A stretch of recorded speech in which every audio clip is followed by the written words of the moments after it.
Life ఇచ్చింది, పాపులమై ఉండగానే ప్రాణం ఇచ్చింది,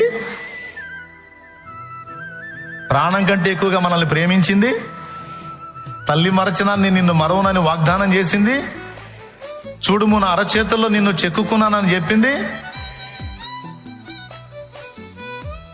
నేను నిన్ను మరువ జాలను అని మాట్లాడింది. ఇన్ని చెప్పినోడు ఇప్పుడు మర్చిపోయాడా, నిద్రపోయాడా? ఇంత చేసినోడు నిన్ను నిజంగా మర్చిపోతాడా? మరి అంతసేటు ప్రేమిస్తే అంతసేటు మర్చిపోకపోతే మరి ఈ బాధలు ఏంది? మాకు ఎగచాట్లు ఏంది, సమస్యలు ఏంది, ఒకదెగ ఏంది, ఎప్పుడు, ఎంతకాలం అంటే దానికి ముందు చెప్పేశాను ఆన్సర్.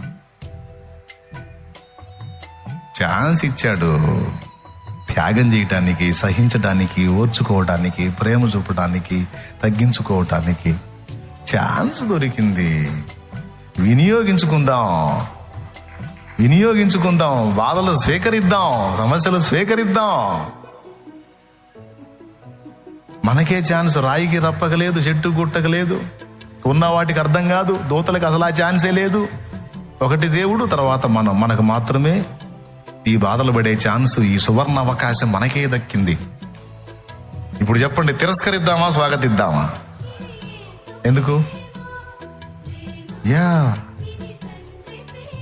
యేసయ్య వ్యక్తిత్వ సౌందర్యం ఎలాంటిదో వీటిని బట్టి మనకు కూడా అలాంటి సౌందర్యం అబ్బుతుంది.